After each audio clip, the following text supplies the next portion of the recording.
आदाब, आप तक समाचार में स्वागत है आपका।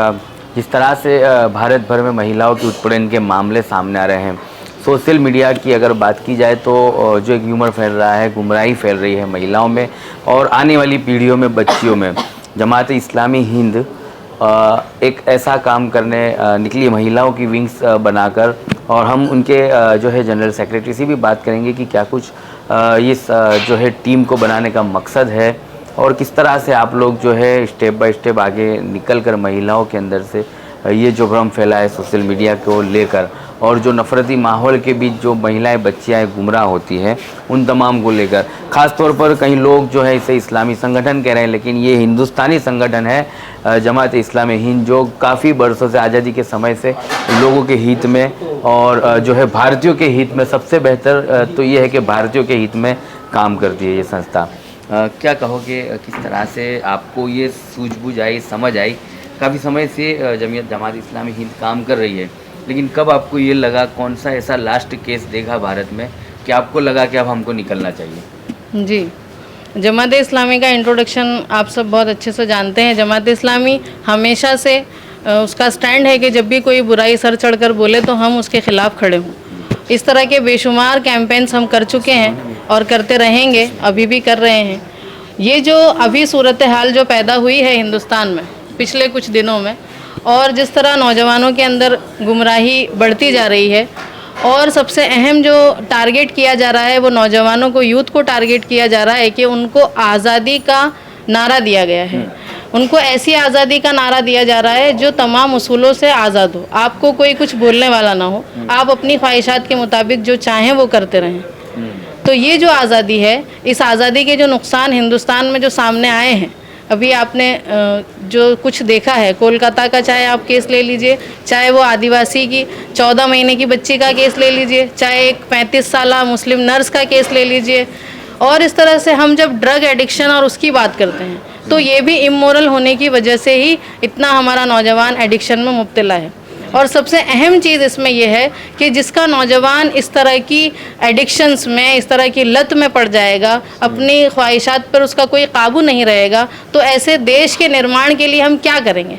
ऐसे देश की तरक्की के लिए, डेवलपमेंट की हम कैसे बात कर सकते हैं? हिंदुस्तान जैसे सोने की चिड़िया कभी कहा जाता था, तो उस हिंदुस्तान में जब हम रहते हैं और जहाँ का युवा, जहाँ का यूथ जनरेशन इस तरह की ख्वाहिशों की, नफ्स की ग़ुलामी में मुब्तला हो गया है, सिर्फ अपनी ख्वाहिशें पूरा करना ही वो अपनी आज़ादी समझता है और उसी के लिए काम करना चाहता है, तो फिर हम देश के तरक्की की और डेवलपमेंट की बात किस तरह से कर सकते हैं? क्योंकि हम सब जानते हैं कि देश की जो रीढ़ की हड्डी है वो उसका यूथ है, उसकी नौजवान जनरेशन है। तो हमारा टारगेट यही है कि हम इमोरालिटी को इस गुजरात से ही नहीं बल्कि पूरे हिंदुस्तान से निकाल बाहर करें और लोगों को बताएं कि मोरल रहने से ही आपकी खुद की भी कामयाबी है और इस पूरे हिंदुस्तान की, पूरे देश की, पूरे समाज की कामयाबी है। जी, कहीं ना कहीं आपको लगता है कि महिलाओं को मजबूत, सशक्त बनाने के लिए उनका एक जो है पॉलिटिकल मयार होना चाहिए, उनको उतारना चाहिए राजनीति में, और कहीं ना कहीं ऐसा भी सामने आ रहा है कि इस्लाम से दूर होते जा रहे हैं बच्चे हैं, महिलाएं हैं, क्योंकि इस्लाम एक जो ऐसा मजहब है, तमाम धर्म समुदाय के लिए हमारे नबी ने लोगों के उम्मत के लिए दुआएं की, और उसको अगर फॉलो करे आज की जनरेशन तो उन्हें किसी भी सेल्फ डिफेंस की ज़रूरत ना पड़े, बल्कि वो किसी और की मदद बन के खड़े हो सकते हैं। जी बिल्कुल, इस्लाम की जो तालीमात हैं हम सब बहुत अच्छे से जानते हैं कि वो मुकम्मल है। अब उसमें किसी तरह की कमी बेशी, किसी तरह की चीज़ें ऐड करने की ज़रूरत नहीं है। हमारे पैदा करने वाले ने उसको, हमें एक मुकम्मल निज़ाम हयात जिसको हम बोल सकते हैं, ज़िंदगी गुजारने का तरीक़ा हमें बता दिया है, चाहे वो लड़की हो चाहे वो लड़का हो।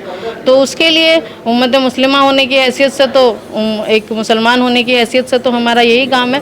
और लड़कियों को सशक्त बनाने की जहाँ तक बात है, तो इस्लाम हमेशा लड़कियों को, औरतों को, ख़वातीन को सशक्त बनाता है। इस्लामिक हिस्ट्री अगर आप उठाकर देखेंगे तो ये बात बहुत अच्छे से आया हो जाएगी, साबित हो जाएगी कि इस्लाम के अंदर बेटियों ने किस तरह बढ़ चढ़ कर हिस्सा लिया है और किस तरह से अपने आप को कामयाब बनाया है। इस्लाम हमेशा से औरतों के हक़ में बात करता है, औरतों को मर्दों से ज़्यादा हुकूक देता है, और इस सिलसिले में तालीम का चाहे हक़ हो, चाहे आज़ादी का हक़ हो, चाहे वो अपने आप को किसी तरह से भी सशक्त बनाना चाहती हो, हर वो हक़ इस्लाम देता है। और ये चाहता है इस्लाम कि इस्लाम की बेटियाँ, इस्लाम की ख़वातीन लोगों के अंदर इस्लाम को लाने की भी कोशिश करें और इस तरह की जब बुराइयाँ पनपें तो उन बुराइयों का सद्देबाब करने के लिए भी अपनी सलाहियतों को अपनी उसको लगाती रहें और उसके लिए कोशिशें करती रहें। जी, एक आखिरी सवाल। जमात इस्लामी हिंद काफ़ी बरसों से काम करती है, अच्छा काम कर रही है, लेकिन कहीं ना कहीं हमें और आवाम को ये लग रहा है कि एक कमी ये महसूस होती है कि आपको जो है अब आपको फ्रेंचाइजीज तरीके से पहुंचना पड़ेगा।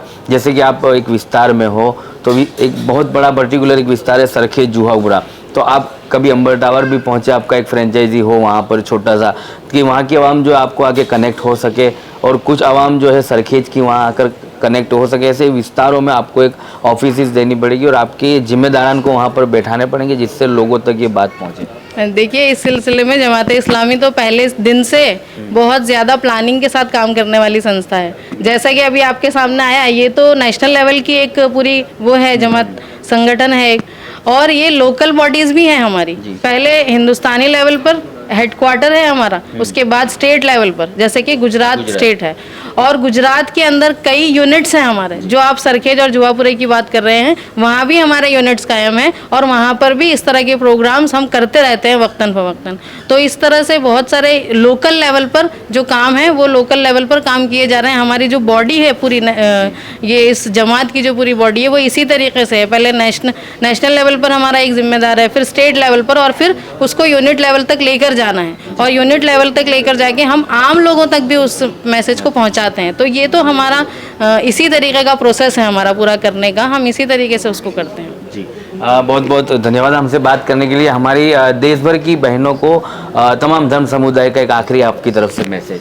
जी, हमारी देश भर की बहनों को और तमाम धर्म समुदायों को, तमाम मज़हब के मानने वाले लोगों को हम यही अपील करना चाहते हैं कि हम जो इस कैंपेन को लेके उठे हैं, मोरालिटी इज़ फ्रीडम, आज़ादी, नैतिकता, आज़ादी, नैतिकता ही आज़ादी का आधार होना चाहिए। नैतिकता के बगैर आज़ादी खुद इंसान के लिए और सबके लिए, पूरे समाज के लिए नुकसानदेह होती है। तो हम इस चीज़ को समझें, अपनी लिमिटेशंस को समझें, अपनी आज़ादी को समझें और उसको मोरल वैल्यूज़ से जोड़ने की सिर्फ कोशिश ही ना करें, बल्कि उसको यकीनी बनाएं कि हम एक मोरल इंसान बनकर इस देश में रहेंगे। मोरल वैल्यूज़ के साथ हम अपनी आज़ादी को इस्तेमाल करेंगे और जितनी भी बुराइयाँ इमोरलिटीज़ की वजह से पैदा हुई हैं उसके ख़िलाफ़ आवाज़ उठाएंगे। हम ये अपील करते हैं सबसे कि आइए, ये कैंपेन सिर्फ जमात इस्लामी का कैंपेन नहीं है, बल्कि ये तो पूरे देश का कैंपेन है। पूरे जितने भी मज़हब के मानने वाले इस देश में पाए जाते हैं उन सब का कैंपेन है, उन सब की मुहिम है। आइए हमारे साथ जुड़िए और हमारे इस मैसेज को ज़्यादा से ज़्यादा आम करने की कोशिश कीजिए।